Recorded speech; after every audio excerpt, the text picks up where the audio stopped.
आरा जटा शादी वाले घर पहुंची आया दुल्हन तरह घर की सजाया ने माशाअल्लाह खूबसूरत लाइटिंग मकान नंबर 1 ने लाइटिंग चेक की सी उसमें माशाअल्लाह लाइटिंग जी सी वो बहुत ही प्यारी सी मकान नंबर 2 बजे लाइटिंग हुई ना ओ माशाअल्लाह बहुत ही प्यारी हुई है वाइट मकान पर वाइट लाइटिंग माशाअल्लाह बहुत ही प्यारी लगी रही है और इस घर तक कोठियां की कवरेज करी तो असा आ गए कश्मीर मार्की हॉल डडियाल।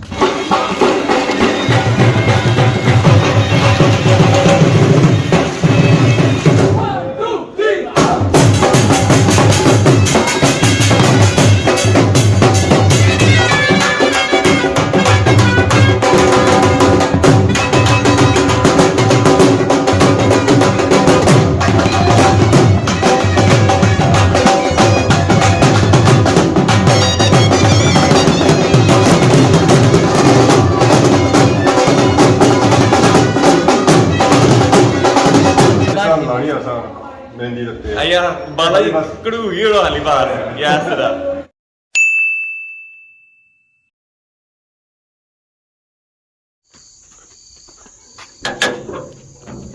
अस्सलाम वालेकुम एंड गुड इवनिंग सारी खिदमत एक और ब्रांड न्यू व्लॉग के हाजिर होया उम्मीद करना सारे ठीक ठाक हसो है जिथा भी हसो अपनी जिंदगी ऐसे तरीके नाल गुजारने हसो ऐसा लाइटां ऑन होना शुरू हो गई क्योंकि हुण अगे होनी पई है रात बाकी समय आने हसो है कि मैं अज शाम ने टाइम कुदर निकली आया बाहर क्योंकि हमारे जो व्लॉग होने ना वो तो या दिहाड़ी होने या तो सवेला होने अज अस निकलते हैं शामी क्योंकि अज अस जाना है डडियाल उत्थे मेहंदी तेल वैसे अस कश्मीरी शादी बहुत ही पसंद करने और अपनू डडियाल ने शादी हुआ वो तो मैंने और ज़्यादा पसंद करने बने मोटरसाइकिल पर और अपना सफ़र शुरू करने और चेक कराने कश्मीरी शादी डडियाल ने आज तू बजाबता असा मसेर और शादी ने पहला फंक्शन तेल मेहंदी ढोल बाजा मसेरो ना गया मसेर क्या सर क्या जगह फखरे आड़ा जटा अच्छी दफाई ब्रेक लगी है 18 स्वीट बेकअप गानी भाई आने से कि तू निया मिठाई बर्फी रसगुल्ले गुलाब जामुन और तरह की मिठाई ना बुआइया मिक्स आरा जटा शादी वाले घर पहुंची आया माशाल्लाह शादी ने घर नहीं सो सजावट चेक करो जी दुल्हन तरह घर की सजाया ने माशाल्लाह खूबसूरत लाइटिंग नाल इस जगह पर लाइटिंग जी की गई ना सारी वाइट कलर ही की गई गानी भाई उन्होंने मसेर भी ऐसा करी आई रही मुलाकात आई माशाअल्लाह जी अगले साल तो शादी है मैं भाई इमरान की शादी है यार अगले साल सारी क्या लड़की थी वालेकुम खाला जी ठीक हो से ठीक है अल्लाह का शुक्र मैं गया भाई रहा मैं सालों साल उसके कोई ना कोई शादी होनी है पिछले दुबई में सेरा नहीं थी दुबई में सेरा नहीं इंशाल्लाह अगली बार सारी होती बस उनसे ही रह गए हमारे ख्याल आखिरी माशाल्लाह मकान नंबर 2 ने सो लाइटिंग चेक करो जी बहुत ही खूबसूरत लाइटिंग हुई है इस मकान पर मकान नंबर 1 ने सो लाइटिंग चेक की थी उसमें माशाल्लाह लाइटिंग जी सी वो बहुत ही प्यारी सी मकान नंबर 2 बजे लाइटिंग हुई ना ओ माशाल्लाह बहुत ही प्यारी हुई है वाइट मकान पर वाइट लाइटिंग माशाल्लाह बहुत ही प्यारी लगी रही है और फिर जी शादी हुई ना वो माशाल्लाह बहुत ही प्यारे मौसम में हुई है सर्दियों ने मौसम में गर्मी के मौसम तो वैसे ही बंदा नसना होना है हाँ जी वीडियो कि शादी ने मौसम ये टाइम सही है ना इतनी सर्दी है ना गर्मी है तो दूआ नंबर सब तो बेस्ट चीज़ पता नहीं क्या है बेस्ट चीज़ यही है कि इसलिए तुसा कोटियां कोट जड़े लाने चाहो लाई सकने हो गर्मी में तो लाई और जितना खाना चाहो खाई सकने हो गर्मी ने सीजन नहीं चाहो तो बचाई सकने ना बंदा मिल ही सकना उस तो बाद ना ही खान होना जैसे ही बोटी मुंह बहुत अपरू पसीना चों जाना भाई साहब गर्मी में पार्लर वाले की फायदा होना पसीना अच्छा आता है आजकल पता नहीं जड़ा पार्लर वालियां ना साड़ियां बाजियां अल्लाह उन्हें सलामत रखे उन्हें वाटरप्रूफ ही को आजकल मेकअप टुरिया जड़ा तुसें पसीना ये भी जैसी तो कोई परवाह नहीं होती पर सर्दियां धोखा बड़ा मिलसी है दुल्हनियां की सर्दियों में धोखा बड़ा मिलसी है दुल्हनियां की ओ इस दुल्हन अपनी तक सन आए इतनी सोहनी दुल्हन काज सा जासना 2 दिहाड़ियां बाद दुल्हन तक सन तुसा तो बड़े रसी ना हमारी गल सुनो ना एक और काम करो ना काम ये करो कि तुसा जब शादी करसो ना तो ब्यूटी पार्लर वाली ये गल आखे तू वाइट ने बजाय ब्लैक लाई हो के बाद ही जे लिकड़ा भी तो थोड़ा लिकड़ा रकम और शादी से जाओ दुल्हन चेक करो तो उसने पैर चेक करो तो जे पैर वो बूट लाए तो फिर क्या करे बंदा ना चप्पल लवाई के ना चप्पल लवाई के ना जरा सा तकड़ा से जासो ना ये गल सही है वो दुआ करने अल्लाह ताला रास्ता अपने घर शादी वे बन ब्रो ये जाएगा सा ड्रामा भी तक किया सी है ਉਹ ਗਏ ਸਨ ਉੱਥੇ ਕੁੜੀ ਤੱਕਣੇ ਸਾ ਉੱਥੇ ਉਹ ਹੱਥ ਦੱਸਣੇ ਸਨ ਹੱਥ ਹਲਾ ਉੱਥੋਂ ਉਹਨਾਂ ਖਿੜਕੀ ਚੋਂ ਹੱਥ ਕੱਢੇ ਤੇਰੀਆਂ ਚੋਂ ਕੁੜੀਆਂ ਨੇ ਭੈਣਾਂ ਸਨ ਹਾਂ ਹਾਂ ਤੇ ਮੁੰਡੇ ਪਸੰਦ ਕੀਤੀ ਹੈ ਕੁੜੀ ਜਿਸ ਸ਼ਾਦੀ ਕਰੀ ਤੇ ਘਰ ਆਂਦੀ ਹੈ ਤਾਂ ਉਹ ਬਾਦੀ ਕੱਲੀ ਨਿਕਲਦੀ ਘਰੋਂ ਤਾਂ ਕੋਠੀਆਂ ਦੀ ਕਵਰੇਜ ਕਰੀ ਤਾਂ ਅਸਾਂ ਆ ਗਏ ਕਸ਼ਮੀਰ ਮਾਰਕੀ ਹਾਲ ਡਡਿਆਲ ਇਸ ਵੇਲੇ ਐਂਟਰੀ ਹੋ ਚੁੱਕੀ ਹੈ ਕਸ਼ਮੀਰ ਮਾਰਕੀ ਹਾਲ ਵਿੱਚ ਮਾਸ਼ਾਅੱਲਾ ਅਸਾਂ ਚੈੱਕ ਕਰੋ कश्मीर मार्की हाल ना नाइट एंड टाइम ना व्यू माशाल्लाह बहुत ही खूबसूरत और प्यारा व्यू है।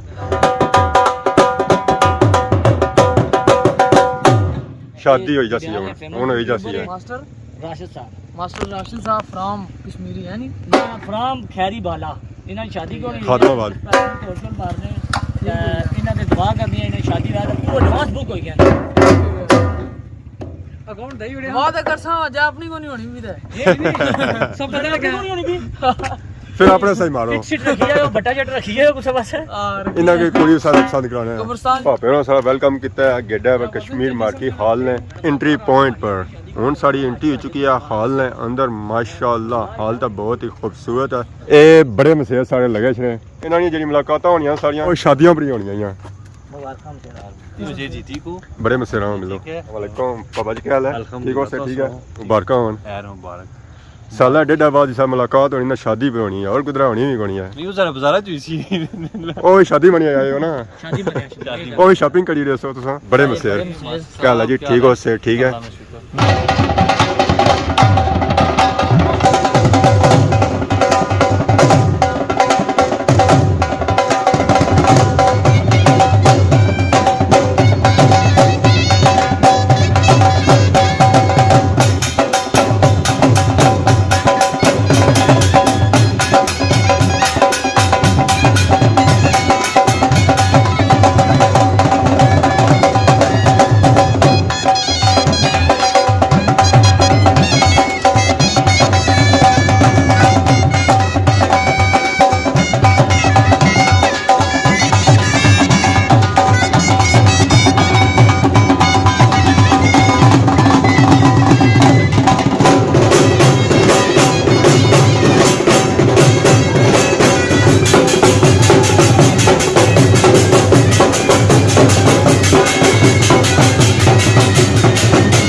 और सां बहुत ही ज़्यादा दुम धड़ाका चेक किया था हुण सां जुलने हाल ने अंदर और सां की अंदर ना माहौल चेक कराने माशाअल्लाह एंट्री पॉइंट बहुत ही खूबसूरत सजाया गया ये हाल जितना बाहरों प्यारा है उस तो कहीं ज़्यादा अंदरों प्यारा है।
दुआ से बाद उन्होंने खाने की ओपनिंग होगी सारी आवाम बह गई है हाल हूँ हो गया खाली खाई पी का अस जुले हाँ उन्होंने काम शुरू हो गया सफाई हूँ आ गया अस बाहर हो गया घरैनी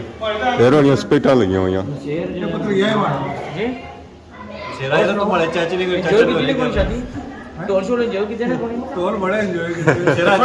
सवेरे टोल ही पुजरे डांस डांस करना सही पसंद भी अच्छा है वैसे एक गल बाहर ऐसा निंदर आई गई सोदिया सुते रहे हो हाय नहीं ना ताया बुआ वैसे इन ताया बुआ नहीं ठीक है कैसा क्या फंक्शन बस जबरदस्त जो हम शेर आई ना शेरा इधर असल फेर सब बहुत है तो लो जी मेहंदी तेल हां लाई आए तेल चल खत्म हो गया जरा क्या वजह से तेल है सारे बिगाड़ी लाएगी 10 लाओ जी लाओ फिल्म ही है बस सही है ये दोस्तों बतानी होनी साढ़े बस ये चक्की है सब जाना है मसेरा की बाहर आंदा है कल्याण का मेहंदी लगा गया पर ना वैसा मेहंदी आता हटना तेल से बता रही कटी यार नहीं करो तेल सको जी सर जी असन तो गंदे अंडे भी आंदे वे अंडे अंडे बात बात लानी आसा मेहंदी रखते आया बाला जी कड़ू गिरो वाली बार यस रा पापा जल लाया पापा बाला की जो जो मारी होनी ना पापा के क्या सारे बाहर जल लाइए अच्छा जी बताओ तेल में दिया पापा ने ऐसा क्या मुबारक दी से पापा का है सुना मुबारक टेस्ट नहीं आने जब निकाल तो यार कोई मुबारक दे रहे हो ठीक है जी जज़ाकल्लाह शुक्रिया एडवांस मुबारक अगर तो ऐसे क्लिप बनाना है अंदर म्यूजिक लगा सी है तय है ये बना तो फिर असर रहने देता है थैंक यू मेहरबानी तो कैसा रहा इवेंट ठीक रहा माशाल्लाह सारे मसेरा नो एंजॉय किया ने संदों की बहुत बहुत मुबारक है आमीन जज़ाकल्लाह शुक्रिया अगे मुलाकात होनी रही है असां भी तैयारी करना जी आस्ता सर्दी काफ़ी होगी रात ने होए इस वेले 12 कोई जैकेट वगैरह आंदी भी नहीं कोनी तरपाल दियो ना अपना मिगी दानी भाई तैयारी करिए हुण तैयारी करिए राजी रहना क्या हुन आए सां लोई वेला ते जुले रात ने आधी च वैसे एक गल भाव में से असा उसने जिले ना कराने भी जेडी ते टेबल शेबल ना चाहिए उड़े खाली हो गया जिले उसने जिले हाल च सफाई हो गई है हाल नहीं सफाई हो गई है हाल नहीं सफाई नहीं होगी हाल चुना सफाई मारी ते उन्हें है भाई जी हुन रात भी था रसो उन्हें है रात भी था रसो सा चंगे ने जैकेट है पर भाई वैसा ना मारे मेरा गले पे ऐसा ना तो मैं परना पता नहीं क्या कीता उन्हें परना चाहिए ना इस वजह ना करना पेट जाने सर्दी बड़ी हो सियाने हो गया मैं तो बिल्कुल ही साथ आया हुआ ना जी मैं तो बिल्कुल ही साथ आया हुआ ना तुसा खारी लोग से सियाने होने से तुसा की होने सियाने मैं उनको खोला जी तो बक्से तो पेटियां बक्से ते पेटियां वैसे दाढ़ी लगी रहा राती के शेर गिद्दर ना निकली शायद तो लगाने थोड़े पास दवाया क्या ने चड़ेली ओ चरेल कंडोर वाली रोड है वरसिया आज की खैरी वाली रोड है निकली है खैरी रोड पे चड़ेल ਉਹ ਹੱਸਿਆ ਖਾਲੀ ਲੋੜਾ ਆਪਣਾ ਸਚਾਣੀ ਸੋ ਗਿਆ ਜੋ ਜੀ ਤਾਂ ਸਚਾਣੀ ਚੜੇ ਰਹਿਣੀ ਨਾ ਤੂੰ ਬੜੀ ਚੜੇਲ ਕਰੀ ਹੱਸੀ ਆ ਹੋਰ ਹਾਂ ਤਾਂ ਮੋਟਰਸਾਈਕਲ ਪਰ ਇੰਸਟਾਲਾ ਉਸ ਜਮੀ ਹੱਸੀ ਆ ਮੋਟਰਸਾਈਕਲ ਸਹੀ ਚੈੱਕ ਕਰਾਉਣਾ ਕਿਉਂਕਿ ਇਹਨਾਂ ਦਿਹਾੜਿਆਂ ਵਿੱਚ ਉਸ ਬੜੀ ਪੈਣੀ ਆ ਚਲੋ ਹੈ ਕਿ ਸੁੱਕੇ ਹੋਏ ਸਿੱਟਾਂ ਸੁੱਕੀਆਂ ਹੋਈਆਂ ਕਿਉਂਕਿ ਇਹ ਸੀ ਆ ਦੁਆਰ ਸੋ ਇੱਥੇ ਉਸ ਨਹੀਂ ਪਈ ਹੈ ਅੱਜ ਨਾ ਇਵੈਂਟ ਸੌਂਗ ਪਸੰਦ ਕੀਤਾ ਹੋਇਆ ਸੀ ਖਾਸ ਕੀਤਾ ਮਾਨੀਆਂ कश्मीर मार्की हाल और इस तरह व्यू सोचा करो जी माशाल्लाह बहुत ही खूबसूरत और प्यारा मार्की है रियाल है खूबसूरत 3 मार्कियों एक मार्की कश्मीर मार्की तो बाकी अज ने वीडियो पसंद की थी अगर अज नहीं वीडियो दौरान किसी किसी गलती बताई गई तो माफ है तो बहुत जल्द सानी खिदमत नवी वीडियो हाजिर हो तब तक दसो इजाजत ईमान अल्लाह खुदा हाफिज़।